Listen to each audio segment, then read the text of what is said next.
오늘은 5월의 마지막 주일이고 교회 절기로는 성령 강림 주일입니다. 부활한 예수님께서 감람산에서 하늘로 올라가기 전에 제자와 모여있던 500여 성도들에게 너희는 예루살렘을 떠나지 말라. 하늘아버지께서 약속하신 것 성령을 기다리라. 이렇게 부탁을 하고 그리고 하늘로 올라가셨어요. 예수님의 말씀을 기억한 성도들이 하나둘 마가다락방에 모였는데 120명이 모였습니다. 그들이 한 마음으로 뜨겁게 기도할 때 오순절에 불같은 성령이 내렸습니다.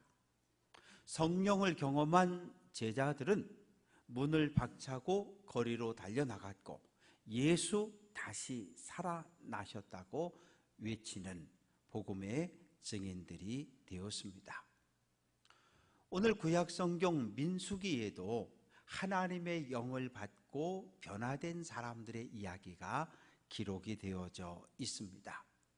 민수기는 모세 오경 가운데 네 번째 책이지요. 한자로는 백성민자, 숫자를 세다 할 때 셀 숫자, 그리고 기록할 기자.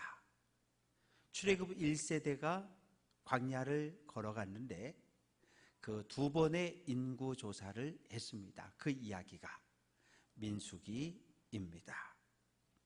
첫 번째 인구조사는 애굽을 탈출하고 1년이 지났습니다. 2월 1일 시내 광야에 모인 백성들을 인구조사를 했는데 모세, 아론 그리고 12지파를 대표하는 지도자들이 모여서 인구를 조사를 하는데 20세 이상 전쟁에 나갈 수 있는 남자들의 숫자를 세봤습니다.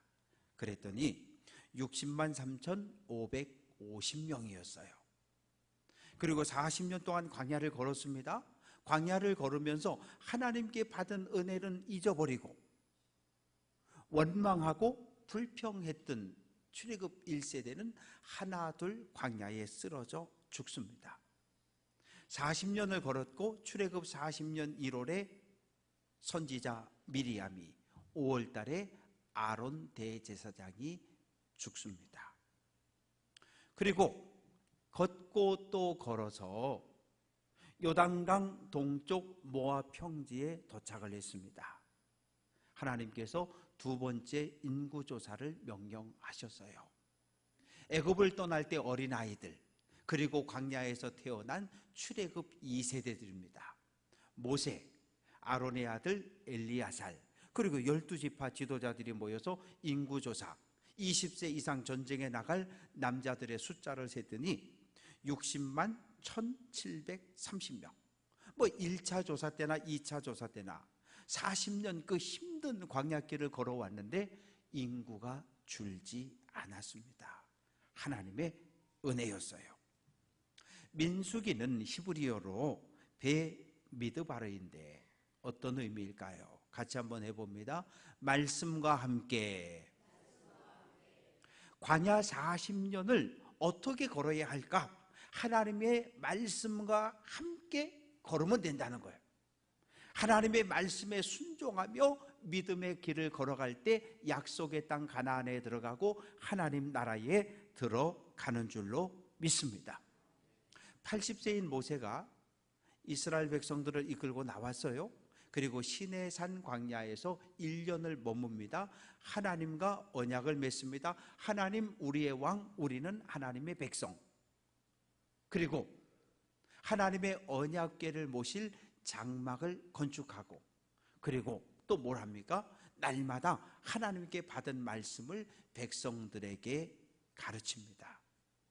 그리고 나서 이제 39년을 걷고 걸어서 지금 모세는 모압 평지에 도착해 있는 거예요. 그 마음이 어떠했을까요? 민수기 11장 14절은 책임이 중하여 나 혼자 이 모든 백성을 감당할 수 없다. 너무 힘들었어요. 더 이상은 이 백성, 이 교만하고 말 안 듣고 원망하고 불평하는 이 백성을 이끌고 가는 것이 너무너무 힘들어서 이제는 쓰러지고 넘어지게 된 거예요. 도대체 백성들은 뭘 가지고 그렇게 모세를 힘들게 했을까요? 애굽을 출발할 때 기뻤어요. 애굽 군대가 막 쫓아오고 홍해를 막 건너고 하나님이 홍해를 콱 닫아가지고 애굽의 군대를 몰살시킬 때 하나님을 찬양하고 하나님께 영광을 돌렸어요. 광야를 걷기 시작합니다. 물이 떨어졌어요. 목마르다고 원망하고 불평합니다. 한 달쯤 걸었습니다. 애굽에서 가져나온 모든 양식이 똑 떨어졌어요. 먹을 걸 달라고 아우성을 치며 소리를 지릅니다. 하나님께서 하늘의 양식 만나를 주셨어요. 40년 동안 만나를 먹었습니다. 그런데 백성들은 뭐라고 이야기합니까? 민수기 21장 5절, 만나, 이 하찮은 음식이 싫다는 거예요. 이제 만나는 쳐다보기도 싫고 만지기도 싫고 먹기도 싫고 아주 지긋지긋하다는 거예요.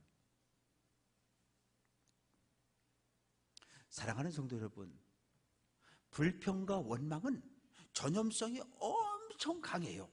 한 사람이 여기서 우리 교회 이번에 오신 목사님은 어쩌고 저쩌고 불평을 하면 이게 그냥 발도 없는 말이 막 뛰어다니는데 날아다니는데 일주일이면 모든 성도들에게 다 퍼져 있어요. 목사에 대한 부정적인 불평과 원망들이. 그러니 모세는 얼마나 힘들었겠어요. 그런데 물론 이 이스라엘 공동체 속에는 아브라함의 자손들도 있지만 애굽을 탈출할 때 수많은 잡족들이 함께 나왔거든요. 불평과 원망을 시작한 사람들은 그 사람들이에요. 뭐라고 불평을 시작했을까요? 그들 중에 섞여 사는 다른 인종들이 탐욕을 품으매 이스라엘 자손도 다시 울며 이르되 누가 우리에게 고기를 주어 먹게 하랴. 고기를 달라는 거예요. 애굽에 있을 땐 돼지고기, 소고기, 온갖 물고기까지 다 먹었는데 광야에 나와서 40년 동안 고기를 먹지 못했다는 거예요. 그러니 고기를 내놓으라는 거예요. 사랑하는 성도 여러분, 불평과 원망은 전염성이 빨라요. 바이러스처럼. 그런데 좋은 믿음은 전염이 잘 안 돼요. 교회 공동체 안에 믿음이 좋은 사람이 들어왔어요. 그래서 간증을 듣습니다. 어떻게 예수 믿었는지, 예수 믿기 이전에 어떠한 삶을 살았는지, 어떻게 예수를 만났는지, 어떤 고난 속에서 하나님이 어떤 구원의 능력을 행하셨는지. 그리고 아멘, 아멘. 눈물을 뚝뚝뚝 흘리고 간증이 끝나면 막 박수를 쳐요. 정말 믿음 좋은 사람이 우리 교회에 오셨다고. 그걸로 끝이에요. 절대로 그분의 좋은 믿음을 본받아 따라 살지 않습니다. 왜 그래요? 믿음의 사람으로 사는 것이 얼마나 힘든지, 십자가를 지는 것이, 고난을 당하는 것이 얼마나 고통스럽고 괴로운 일인지 우리가 너무 잘 알기 때문입니다. 원망과 불평은 막 퍼져나가지만 선한 믿음, 좋은 믿음은 퍼져나가지를 않아요. 어떻게 해야 돼요? 내가 하나님을 만나야 돼요. 하나님의 말씀을 들었다고 하나님이 누군지 지식적으로 안다고 사람 잘 변하지 않아요. 그런데 하나님의 은혜를 경험하면, 하나님의 영을 받으면 사람은 반드시 변합니다. 하나님께서 모세에게, 모세야, 예 하나님, 너 12지파에서 지도자들을 한 사람씩 뽑아서 가나안 땅에 40일 동안 정탐하고 돌아오게 하라. 예 하나님. 그래서 12지파를 대표하는 지도자들을 한 사람씩 뽑아서 40일 동안 정탐하고 돌아왔습니다. 10사람이 이야기합니다. 여러분, 가보니까 안악자손 거인 족속들이 사는데 우리는 그 앞에 서면 메뚜기처럼 보잘것이 없습니다. 우리 가나안 가면 다 죽습니다. 여호수아와 갈렙이 소리를 지릅니다. 여러분, 하나님께서 아브라함과 이삭과 야곱을 통해 약속한 가나안 땅입니다. 가야 합니다. 하나님이 우리에게 승리케 하실 겁니다. 그러나 10사람하고 2사람이 싸우면 누가 이겨요? 10사람의 목소리가 큽니다. 10사람의 그 부정적인 이야기가 백성들 전체에 퍼졌고, 백성들은 가슴을 치고 밤새도록 소리를 지르며 울어요. 날이 밝았습니다. 결정을 했어요. 어떤 결정을 했을까요? 민수기 14장 4절, 우리가 한 지휘관을 세우고, 같이 한번 해볼게요. 애굽으로 돌아가자. 아니, 애굽을 탈출해서 지금 나왔는데 애굽으로 다시 돌아가재요. 아니, 모세가 애굽이 좋다고, 애굽에서 사는 것이 행복하다고 안 나오겠다는 사람도 손을 막 잡아 끌고 억지로 강제로 끌고 나왔습니까? 그런 거 아니잖아요. 출애굽기 2장 23절, 이스라엘 자손은 고된 노동으로 말미암아 탄식하며 부러지셨다. 하나님, 너무 힘들어요. 아침부터 저녁까지 하루 종일 나가 일해야 하고, 아들을 낳으면 나일강에 던져 죽이라 그러고, 하나님 여기선 도저히 더 이상은 못 살겠어요. 살려주세요, 살려주세요. 그럴 때 하나님께서 그 부르짖음을 듣고 모세를 보내서 애굽에서 끌어낸 거거든요. 우리 애굽이 싫어요. 노예로 종으로 사는 것이 싫고 바로의 통치를 받는 것이 싫어요. 그런 사람들이 자기 발로 나온 거잖아요. 어디 가겠다고? 약속의 땅 가나안에 가겠다고. 그런데 이제 광야를 걷다 보니 뜨겁고 배고프고 목마르고 못 참아요. 애굽으로 가자고요. 그럼 애굽에 가면 바로가 30평형 아파트 딱딱 줘놓고 에어컨 탁 달아놓고 한 사람씩 입주시켜주고 용돈 주고 생활비 줍니까? 아니요. 애굽에 가면 또 노예로, 또 종으로 살아야 해요. 그런데 애굽으로 가자고요? 말도 안 되는 주장입니다. 그런 고집센 백성들, 목이 곧은 백성을 보면서 모세는 하나님 앞에 엎드려 은혜를 베풀어 달라고 호소합니다. 어떤 은혜를 구했을까요? 민수기 11장 15절, 즉시 나를 죽여 내가 고난당함을 내가 보지 않게 하옵소서. 죽여달라는 거예요. 지금 당장. 모세는 하나님이 볼 때 온유한 사람으로 인정을 받은 사람들입니다. 그런데 백성의 계속된 원망과 불평을 듣고 마음이 너무너무 힘들었어요. 에이, 이렇게 사는 것보다 차라리 죽는 게 낫지. 하나님, 나 좀 죽여주세요. 지금 당장 나 좀 죽여주세요. 모세 나이 120입니다. 여성을 대표했던 여선지자 미리암 죽었어요. 출애굽을 처음부터 함께 걸어왔던 형 아론 대제사장도 죽었어요. 홀로 남았어요. 이 고집센 백성들, 고집센 성도들과 더 이상은 함께 갈 수 없는 거예요. 몸은 지쳤고 마음은 병들었어요.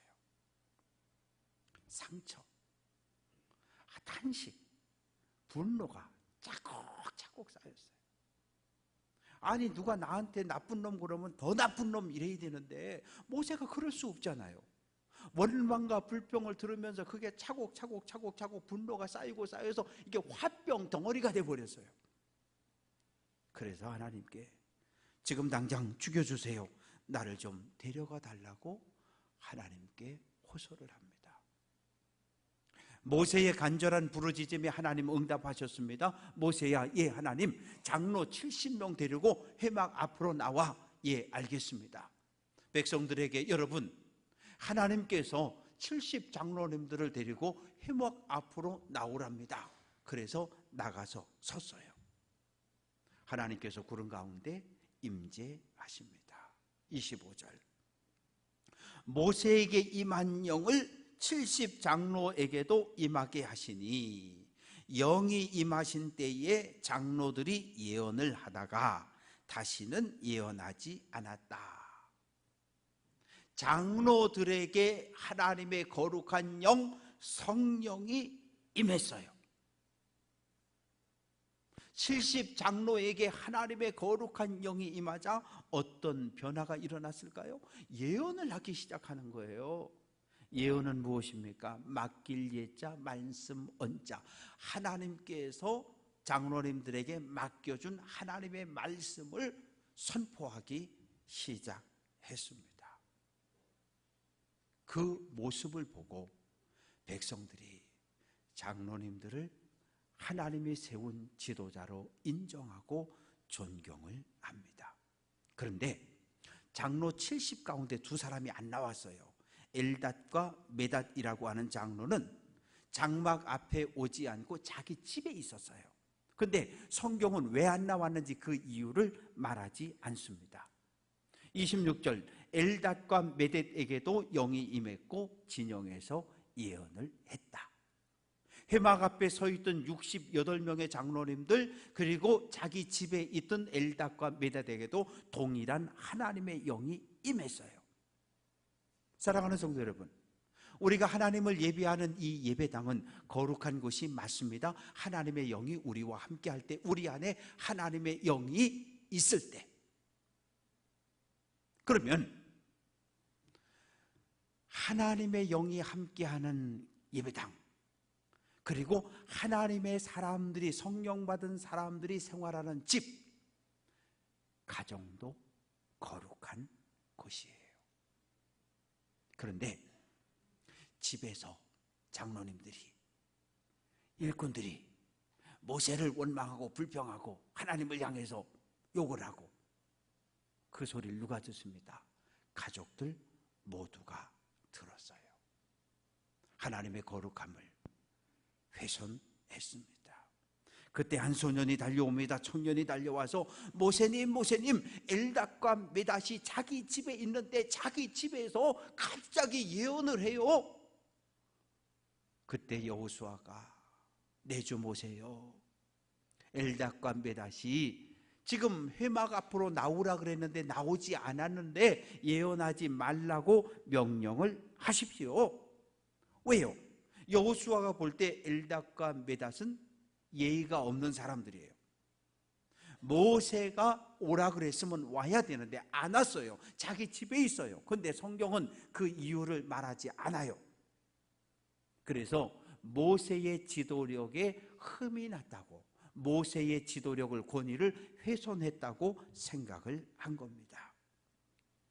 그때 모세는 어떤 반응을 보였을까요? 29절, 내가 나를 두고 시기하느냐. 시기한다는 말은 모세를 향한 지나친 열심, 여기서는 부정적인 의미로 표현이 되어졌습니다.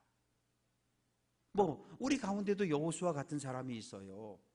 여호수아 같은 사람이, 저를 특별히 다른 사람들보다 더 사랑하는 성도들이 있을 수 있잖아요. 그래서 제가 뭔 얘기를 하면 무조건 아멘 하고 그렇게 합시다 그러고 도와주는 분들이 있잖아요. 그리고 누가 뭐라 그러면, 목사님이 그러면 돼, 누가 뭐라 그러면 그 사람을 막 공격하고 비난하고. 왜? 누구 때문에? 담임 목사를 위한다고, 담임 목사를 위해서. 그럴 수 있어요. 그런데 모세는 여호수아를 책망합니다.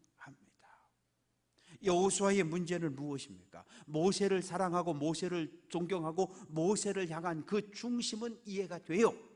그러나 하나님의 뜻을 묻지 않았어요. 모세의 눈치만, 모세의 얼굴만 살폈습니다.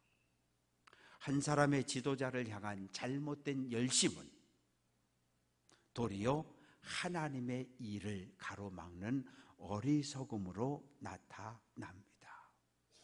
모세를 향한 뜨거운 열정, 뜨거운 충성이 하나님을 향한 믿음의 눈을 닫아버렸어요.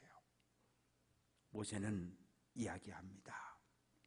29절, 여호와께서 하나님의 영을 하나님의 모든 백성에게 주사 다 선지자가 되게 하시기를 원한다. 얼마나 통큰 고백입니까? 모세가 그럴 수 있잖아요. 미리암도 죽었고 아론도 죽었고 이제 모세 혼자 남았잖아요. 여러분, 나는 하나님의 음성을 듣는 사람입니다. 그러니 여러분은 내 말에 무조건 복종하고 순종해야 합니다. 내 말에 토달면 안 돼요. 안 된다고 말하면 안 돼요. 막 야단칠 수 있잖아요. 하나님의 은혜를 독점했다고. 그러나 모세는 그렇게 말하지 않아요. 70명의 장로들에게 하나님의 영이 임한 것처럼 백성 모두에게 하나님의 영이 임해서 모두 선지자가 되기를 원했어요. 누가 선지자입니까? 하나님께 받은 말씀을 그대로 선포하는 사람이 선지자입니다. 사랑하는 성도 여러분, 왜 하나님은 70명의 장로를 세웠고 하나님의 영을 부어주셨을까요? 모세의 탄식, 모세의 고통, 모세의 슬픔을 아셨기 때문입니다. 민수기 11장 17절은 그들이 70장로는 너와 함께 백성의 짐을 담당하고, 같이 한번 해볼게요. 너 혼자 담당하지 아니하리라. 담당한다는 이 말은 무거운 짐을 든다는 말이에요. 무거운 짐을 든다는 거예요. 근데 지금까지 모세 혼자 모든 무거운 짐을 혼자 줬어요. 어깨는 늘 축 처져 있고 허리는 굽어 있고 다리는 비틀비틀거리고 너무 힘들었어요. 그런데 70명의 장로가 세워졌으니 모세의 어깨에 지어져 있는 짐을 70명이 하나씩 가져갔다고 생각해 보세요. 모세의 짓눌렸던 어깨는 펴졌고 다리는 든든히 섰고 쉼과 안식과 재충전의 시간을 가질 수 있었습니다. 사랑하는 성도 여러분, 우리 교회에는 8분의 장로님이 세워져 있습니다. 아마 지금 제가 보는 장로님들하고 예전에 장로로 세워질 때 교우 여러분들이 보던 장로님하고는 다를 수 있어요.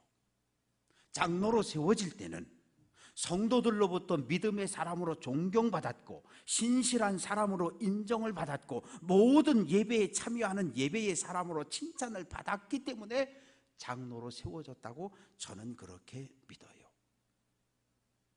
장로님들을 위해 중보기도를 부탁을 드립니다. 저는 저 혼자서 하나님이 보시기에 좋은 교회를 만들어갈 자신이 없어요. 예배의 본을 보이는 장로님들 되도록, 기도의 본을 보이는 장로님들이 되도록, 봉사의 자리를 지키는 장로님들이 되도록, 교회와 성도를 위해서 예수님의 마음을 품고 섬기는 장로님들이 되도록, 성령으로 충만한 장로님들이 되어서 담임 목사를 도와서 교회를 회복시켜 갈 수 있는 그런 장로님들로 세워져 가도록 기도해 주시기를 부탁을 드립니다. 저는 모세의 마음이 이해가 돼요. 저에게만 성령이 임하고 저만 하나님의 음성을 듣고, 아니, 그거 원하지 않아요. 8분의 장로님에게 동일한 성령이 임하고 교회 등록한 사랑하는 모든 성도들에게 하나님의 거룩한 영이 성령이 임하는 것을 원해요. 120명 모두가 성령으로 충만했던 것처럼 우리 교회 등록한 모든 교회가, 모든 성도가, 예비하는 모든 성도들이 동일한 성령으로 충만할 때 모든 문제는 한순간에 해결될 줄로 믿습니다. 바울은 우리를 향해 너희 안에 이 마음을 품으라, 곧 그리스도 예수의 마음을 품으라고 권면합니다. 저 혼자 예수 마음 품는다고 교회가 변하는 거 아니에요. 우리 모두가 예수의 마음을 품을 때 주님의 몸인 교회가 회복되고 부흥하고 건강하게 성장해 가는 줄로 믿습니다. 저는 혼자 교회 일을 하고 싶지 않아요. 뭐 그럴 힘도 없고요. 또 교회 안에 어떤 특정한 몇몇 사람만 주님의 일을 독점해서도 안 돼요. 갈라디아서 6장 2절 같이 한번 해봅니다. 너희가 짐을 서로 지라. 교회에 등록을 했으면, 직분을 받았으면 이 교회 안에는 반드시 내가 해야 할 일이 있어요. 믿음의 눈을 열어 그 내가 해야 할 일을 찾는 것, 교회 마당에 쓰레기 하나 줍고 풀 하나 뽑는 것, 작은 일, 그것이 내가 할 일입니다. 바라고 소망하는 것은 주님께 받은 은사를 따라서 내가 감당할 수 있는 짐들을 감당할 수 있는 귀한 성도 되시기를 주님의 이름으로 축원합니다. 바울은 우리를 향해 하나님의 성전이라고 말합니다. 왜 우리가 성전, 거룩한 집일까요? 고린도전서 3장 16절, 하나님의 성령이 너희 안에 계시는 것을 알지 못하느냐라고 묻습니다. 우리 날마다 물어야 해요. 내 안에 예수님 계시나? 내 안에 성령님이 계시나? 내가 예수를 믿기는 믿는데, 하나님을 믿기는 믿는데, 성령도 경험한 것 같기는 한데, 내 마음 중심에 의자가 있는데 이 의자에 내가 앉아 있는 거예요. 그러면 하나님과 예수님과 성령님은 어디에? 내 마음 한쪽 구석 맨 끝에 허름한 창고 만들어 놓고 그 안에 하나님, 예수님, 성령님 집어넣고 자물쇠로 콱 잠가버려요. 그리고 내가 내 인생의 주인으로 사는 거예요. 나 교인이라고 이야기하고 직분 받았다고 이야기하고,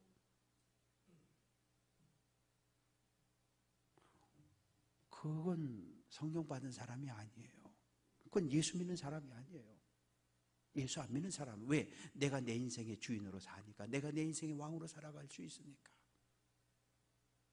하나님을 내 마음의 중심에 모시고 예수님을 내 인생의 주인으로 모시고 성령의 말씀에 순종하는 귀한 성도들 될 수 있기를 주님의 이름으로 축원합니다. 예배하면, 말씀을 들으면 결단을 하게 돼요. 야, 참 하나님 말씀 듣고 설교 말씀 듣고 내가 이거 잘못했구나, 이제 이러지 말아야지, 찬양하고 뜨겁게 기도하면, 야, 이제 세상에 나가면 거룩한 백성으로 하나님의 사람으로 살 수 있겠다. 그리고 예배당을 나갑니다. 예배당을 나가는 순간 우리의 생각이 180도 변해요. 왜요? 베드로전서 5장 8절, 너희 대적 마귀가 우는 사자같이 두루다니며 삼킬 자를 찾는다. 우리가 세상에서 만나는 마귀는, 대적은 골리앗보다 10배나 강해요.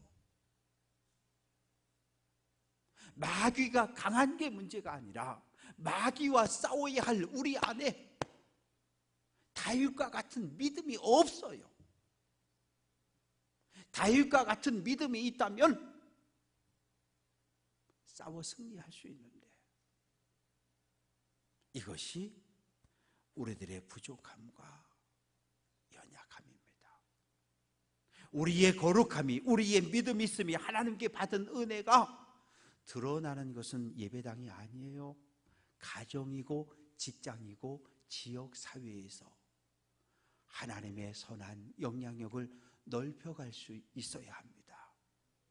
사랑하는 성도 여러분, 성령 강림 주일인데 저는 사랑하는 모든 성도들 위해 모세에게 임했던 거룩한 영이, 70장로에게 임했던 거룩한 영이, 마가다락방에 모였던 120명 성도 모두에게 임했던 불같은 성령이 임하기를 원합니다. 성령을 모시고 살아가는 우리는 거룩함을 드러내야 해요. 하나님을 예비하던 동일한 마음으로 아내에게, 남편에게, 그리고 성도와 이웃들에게 예수님의 마음으로 섬겨가는 성도 되시기를 주님의 이름으로 축원합니다. 그리고 늘 물어봅시다.